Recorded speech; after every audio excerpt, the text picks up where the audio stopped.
కోపం. కోపం ఎందుకు వస్తుంది? ఊ అంటే కోపం, ఊహు అంటే కోపం, ప్రతి దానికి కోపమే. కోపం అసలు ఉండొచ్చా అని అడిగితే, కోపం అనేది మనం నేర్చుకుంటే రాదు. అది మనం ఏదో చదువుకుంటాం డిగ్రీలు చేసి, లేకపోతే ఏదో బుక్ చదివితేనో కోపం తెచ్చుకుందామంటే తెచ్చుకోవడానికి కాదు. అది ఒక ఎమోషన్. ఒక్కొక్క మనిషికి ఒక్కొక్క టైంలో వస్తుంది. అసలు ప్రతిదానికి వస్తుంది. నిలబడితే వస్తుంది, పరిగెడితే వస్తుంది, కూర్చుంటే వస్తుంది. ప్రతిదానికి కోపమే. ఊ అంటే కోపం, ఊ అంటే కోపం, ఊ అంటే కోపం, ప్రతిదానికి కోపమే. ఇంకా అసలు కోపం దేనికి? దేనికి అంటే, మనం ఏ విషయం అయినా సరే మనం అనుకున్నది జరగకపోయినా, మనం ఎక్స్పెక్ట్ చేసింది జరగకపోయినా కోపం వచ్చేస్తూ ఉంటుంది. అందరికీ టక్కున వచ్చేస్తుంది. ఎలాంటి వాళ్ళకైనా వస్తుంది. కాకపోతే మనం చాలా ఆఫీసెస్లో చూస్తే చూడండి, బాస్ ఎంత గట్టి గట్టిగా అరిచేసినా, ఎన్ని నిజంగా కూడా ఆయనదే తప్పున్నా, మనల్ని బ్లేమ్ చేసేసినా మనం సైలెంట్గానే ఉంటాం, క్లోజ్ చేసేసుకుని ఉంటాం. అసలు మాట్లాడు. ఎందుకు మాట్లాడడం అంటే, మన జీవనాధారం అది పోతుందనే ఒక చిన్న ఆలోచన మనకి క్లిక్ అవుతుంది, ఆగుతుంది. అంటే కోపం అనేది కంట్రోల్ చేసుకోలేము అన్నప్పుడు, మరి అక్కడైతే ఎందుకు కంట్రోల్ చేసుకోగలుగుతున్నారండి? అక్కడైతే ఎలా కంట్రోల్ చేసుకోగలుగుతున్నాం మనం? ఒక ప్రిన్సిపల్ దగ్గర కంట్రోల్ చేసుకుంటాం, బయట వాళ్ళ దగ్గర అందరి దగ్గర కంట్రోల్ చేసుకుంటాం, బాస్ దగ్గర కంట్రోల్ చేసుకుంటాం. మనకి ఎక్కడైనా ఏదైనా ఒక వ్యవహారం చెడిపోతుంది అన్నప్పుడు మనం అంత కోపం ఏం చూపించాం. చాలా వరకు కూడా కంట్రోల్ చేసుకోవడానికి ట్రై చేస్తాం. మరి అలాంటప్పుడు అక్కడ ఎలా కంట్రోల్ చేసుకోగలిగినప్పుడు మన కోపం అనేది కంట్రోల్ చేసుకోలేము, ఎవరి ఎమోషన్ వాళ్ళది, ఎప్పుడు ఎవరికి దేనికి కోపం వస్తుందో తెలియదు అని ఎందుకు చెప్తాం మనం? ఎందుకు మన కోపం నేను కంట్రోల్ చేసుకోలేకపోతున్నాను అని చెప్పి మన వాళ్ళు అనే వాళ్ళ దగ్గర, మన తల్లిదండ్రుల దగ్గర, మన పేరెంట్స్ దగ్గర, మన భార్య దగ్గర, మనల్నే నమ్ముకుని వచ్చిన మన భార్య దగ్గర, మనల్నే ఉన్న ఒక హస్బెండ్ దగ్గర ఎందుకు అంత కోపం చూపిస్తున్నాం? మరి ఎందుకు అక్కడ కంట్రోల్ చేసుకోలేకపోతున్నాం? అంటే మనకి ఇంట్లో వాళ్ళకన్నా బయట వాళ్ళు ఇంపార్టెంటా? అంటే బయట వాళ్ళు బాధపడతారని మనం ఆలోచిస్తున్నామా? లేకపోతే బయట ఏదో మనకు అవసరం ఉంది కాబట్టి మనం కంట్రోల్ చేసుకుంటున్నామా? అంటే అవసరం ఉంది కాబట్టి మనం కంట్రోల్ చేసుకుంటున్నాం. అదే విధంగా మన వాళ్ళని, అంటే మనం ఎక్కువ ఇంపార్టెన్స్ బాస్కి ఇచ్చేస్తున్నట్టు అయిపోయింది కదండి. అందుకే మనం బయట వాళ్ళకి ఎక్కువ ఇంపార్టెన్స్ ఇవ్వడం కాదు, మన పేరెంట్స్ మన కోసం ఎవరు బతుకుతున్నారు, మన మీద ఎవరు ఉన్నారు, మనమంటే ఎవరు ఇష్టంగా ఉన్నారు, వాళ్ళ గురించి ఆలోచించాలి కదా ఒక క్షణం. మనం అలా ఆలోచించినప్పుడు మన కంట్రోల్ని మనం ఇక్కడ కూడా ప్రతి ప్లేస్లో మన వాళ్ళ మీద అరవడం, మన వాళ్ళ మీద గట్టిగా రిగ్రెట్ అవ్వడం, మన వాళ్ళ మీద కోపం తెచ్చేసుకోవడం తగ్గించేస్తాం. అక్కడ కూడా కంట్రోల్ అవుతుంది. కంట్రోల్ అవ్వదు అంటే మాత్రం అది ఖచ్చితంగా అబద్ధం అండి. ఖచ్చితంగా అబద్ధం. మనకు అవసరమైనవి ఎక్కడన్నా వ్యవహారాలు చెడిపోతున్నప్పుడు ఎందుకు కంట్రోల్ అవుతుంది? మన వాళ్ళ దగ్గర ఎందుకు కంట్రోల్ కావట్లేదు అంటే, అక్కడ చూపించట్లేదు కాబట్టి ఇక్కడ చూపించేస్తున్నాను నేను అంటారు. అలా ఎలా చూపించేస్తారు? అంటే మన వాళ్ళకన్నా వాళ్ళు ఇంపార్టెంటా మనకి? మన వాళ్ళ ఆరోగ్యాల కన్నా, మన వాళ్ళ మనశ్శాంతి కన్నా కూడా మనకి బయట వాళ్ళు ఇంపార్టెంటా? కాదు. కాదు అన్నప్పుడు మన వాళ్ళు, మన పేరెంట్స్, మన తల్లిదండ్రుల మీద, మన మీద ఎవరైతే ఉన్నారో, మనల్ని నమ్ముకుని ఎవరైతే ఉన్నారో వాళ్ళ మీద కోపం తీర్చుకోవడం కాదు. అలా కోపం తీర్చుకోవడం కంటే ముందు ఒక్కసారి మనందరం ఆలోచించాలి. ఒక్కసారి ఏంటి అంటే, నేను ఎవరి మీద కోపం తెచ్చుకుంటున్నాను, అసలు ఏ కారణాల వల్ల కోపం తెచ్చుకుంటున్నాను అనేది మనం ఒక్కసారి ఆలోచించాలి. ఇంకొకటి, మన ఆరోగ్యాని కోసం మనం కోపం తగ్గించుకునే తీరాలి. ఈ రోజుల్లో ముఖ్యంగా మన ఆరోగ్యం కోసం మన కోపాన్ని తగ్గించుకునే తీరాలి. ఒకవేళ తల్లిదండ్రుల మీద ప్రేమతో మనం కోపం తగ్గించుకోలేకపోతున్నాము, మన వాళ్ళ కోసం, మనల్ని నమ్ముకున్న వాళ్ళ కోసం మనం కోపం తగ్గించుకోలేకపోతున్నాము అని అనుకున్నప్పుడు ఒకటి అనుకోండి మనసులో. ఒక్కటే ఒకటి అనుకోండి. 10 లెక్క పెట్టమంటారు. ఎన్నోసార్లు తల్లిదండ్రులు చెప్తారు, పెద్దోళ్ళందరూ చెప్తారు, గొంతు చించుకుని చెప్తూనే ఉంటారు. మీకు కోపం వస్తే 10 లెక్క పెట్టుకోండి, తగ్గిపోతుంది. లేకపోతే కొంచెం డౌన్ అవ్వండి, ఒక్కసారి ఒక్కసారి ఆలోచించండి. వర్డ్స్ ఎలా మాట్లాడుతున్నా నాలుకను అదుపులో పెట్టుకుని మాట్లాడండి. ఏదంటే అది మాట్లాడేయకండి. తర్వాత మళ్ళీ మీరు బాధపడతారు అని చెప్తూనే ఉంటారు. 10 సార్లు చెప్తారు, చెవులు మారు మ్రోగిపోయేలాగా రోజు రోజు ఒకటే పాట. అయినా మనం వినం. వినలేము. ఎందుకు? ఇంకొకరి కోసం మనం ఏది చేయలేం. అలా అనుకున్నప్పుడు కనీసం నా ఆరోగ్యం ఎందుకు పోగొట్టుకోవాలి, వాళ్ళ కోసం మనం ఆరోగ్యం ఎందుకు పోగొట్టుకోవాలి అని ఒక్కసారి ఆలోచిస్తే అప్పుడైనా మనం కంట్రోల్ చేసుకోగలుగుతామండి. అప్పుడైనా మన ఆరోగ్యం మన కోసమైనా మనం కంట్రోల్ చేసుకోగలుగుతాం మన కోపాన్ని. చూడండి, మళ్ళీ మన పేరెంట్స్, మన వాళ్ళు ఎవరైతే ఉన్నారో, మన కోసం ఎవరైతే ఉన్నారో, వాళ్ళు మనల్ని నమ్మిన వాళ్ళు ఎవరైతే ఉన్నారో, వాళ్ళు మనలతోనే ఎన్ని మాటలు అనిపించుకున్నా, ఎంత ఫ్రస్ట్రేషన్ అంతా మనం తీర్చేసుకుంటాం, ఎంత ఉక్రోషం అంతా తీర్చుకుంటాం, ప్రతిదీ వాళ్ళు పడతారు.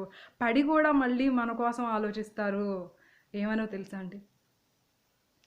అరే, ఆరోగ్యం పాడైపోతుందేమో, ఎంత కోపం తెచ్చుకుంటుంది, ఆరోగ్యం పాడైపోతుందేమో, తన హెల్త్ ఏమైపోవాలి ఇంత కోపం తెచ్చుకుంటే తను. అంటే అన్ని పడ్డా కూడా ఇంకా మనం మంచిగా కోరుకునే వాళ్ళ మీద మనం కోపం తెచ్చుకుంటున్నాం అనే సంగతి మనం రియలైజ్ అవ్వడానికి కొంచెం టైం పడుతుంది. అంటే కోపం అనేది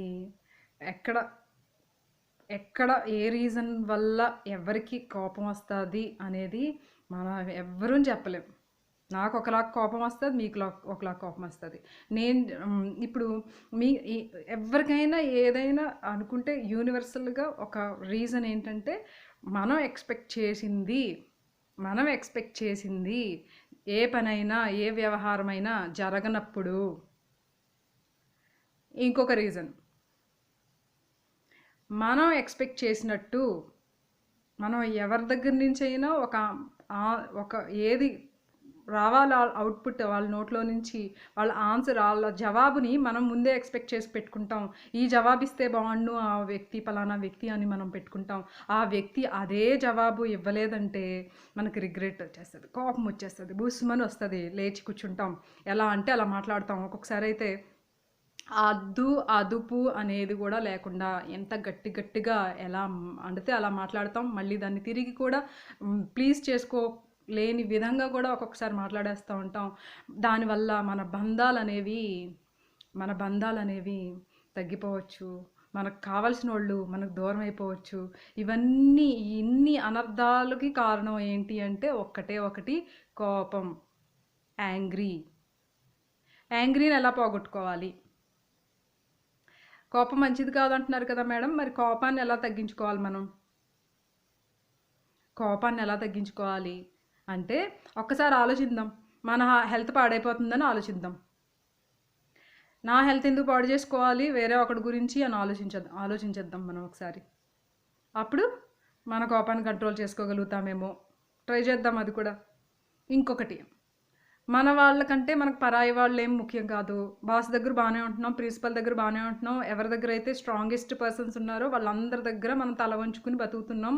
ఏదో మన బతుకు తెరువు కోసమో, జీవనాధారం కోసమో, ఏ రీజన్ అయినా ఉండొచ్చు. ఏ వ్యవహారం చెడిపోకుండా ఉండడానికైనా ఏదో ఒక రీజన్ గురించి మనం వాళ్ళ దగ్గర ఎలా తలదించుకుని బతుకుతున్నాము, ఎలా మన కోపాన్ని మనం కంట్రోల్ చేసుకోగలుగుతున్నాము. అలాగే వాళ్ళకంటే కూడా ఇంపార్టెంట్ అయిన వ్యక్తులు కొంతమంది ఉన్నారు మన జీవితాల్లో. వాళ్ళ కోసం వాళ్ళకే అంత చేస్తే, వాళ్ళకే అంత వర్తిచ్చేస్తే మన వాళ్ళ కోసం ఇంకెంత ఆలోచించాలి. మన వాళ్ళ కోసం, మనల్నే నమ్ముకున్న వాళ్ళ కోసం ఇంకెంత వాల్యూ ఇవ్వాలి అని ఒక్కసారి ఆలోచించి, మన కోపం వచ్చినప్పుడు మనం ఒక్కసారి మన వాళ్ళే కదా వీళ్ళు, ఇప్పుడు నేను ఏదో అనేస్తాను వాళ్ళు బాధపడతారేమో అనేది ఒక్కసారి క్లిక్ అయితే ఇక్కడ ఒక్కసారి క్లిక్ అయితే మనం ఎప్పుడు నెక్స్ట్ టైం నుంచి ఒకవేళ నిజంగా కోపం వచ్చేసినా, ఒకవేళ నిజంగా వాళ్ళు నిజంగా తప్పు చేసేసిన మనం తొందరగా ఒక మాట అనేయడానికి ఒక్కసారి ఆలోచిస్తామండి. ఒక క్షణమైనా ఆలోచిస్తాం.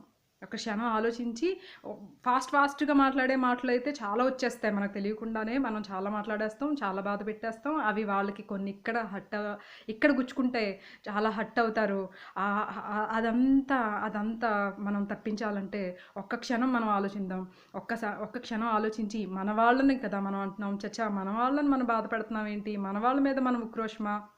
మన కోసం బతుకుతున్న వాళ్ళ కోసమా వాళ్ళ మీద మనం చూపిస్తున్నాం ఇదంతా అని ఒక్కసారి ఆలోచించి ఒక క్షణం ఆలోచిస్తే మనం మాట్లాడాల్సిన మాటలు నిజంగా కోపం ఉన్నా ఏయో మాటలు మాట్లాడినా కొంచెమైనా తగ్గిపోతాయండి. కొంచెం రెడ్యూస్ అయిపోతాయి. మనం వాళ్ళననే మాటలు కొన్ని రెడ్యూస్ అయిపోతాయి. అలా రెడ్యూస్ అవ్వడం వలన మన బంధాలు అనేవి కొంచెం బలపడడానికి మనమే కొంచెం అవకాశం ఇచ్చిన వాళ్ళం అవుతాము. ఇంకా కొన్ని చోట్ల ఎక్కడ కోపం చూపించాలి, ఎక్కడెక్కడ కోపం చూపించాలంటే ఇప్పుడు మనకి మంచి జరుగుతుంది ఈ కోపం ఇప్పుడు చూడండి, ఎగ్జాంపుల్ కోసం చిన్న బాబు అల్లరి చేస్తూ ఉంటాడు. చిన్న బాబో పాపో అల్లరి చేస్తూ ఉంటారు. ఆ బాబుని మనం ఏదైనా మందలించడానికి, అంటే తనకి మంచిది కాదు ఆ విషయం కానీ చేస్తున్నాడు. అలాంటప్పుడు మనం మందలించడానికి కోపం నటించాలి. కోపం చూపించడం కాదు, అది కూడా కోపం తెచ్చేసుకోవడం కాదు, మన ఎమోషన్ కాదు అది. జస్ట్ కోపాన్ని ఒక్కొక్కసారి నటించాల్సి కూడా వస్తుంది. మన కోపం నటిస్తే ఒరే అలాంటి పనులు చేసామంటే కొడతానురా అని కోపం నటిస్తాం. వాడు కొంచెం బెదురుతాడు, కొంచెం మందలించినట్టు. టీచర్స్ ఎలా స్టూడెంట్స్ దగ్గర ఎలా నటిస్తారండి? నిజంగా కోపం ఉంటుందా వాళ్ళకి? పర్సనల్గా ఏమన్నా కక్షలు కుతంత్రాలు ఏదో కూళ్ళు పెట్టుకుని బతుకుతారా? కాదు.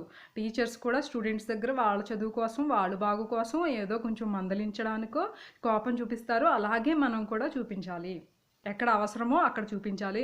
ఎక్కడ అన్నెసెసరీగా చూపిస్తున్నాము అని అనుకున్న చోట చాలా జాగ్రత్తగా మాట్లాడాలి.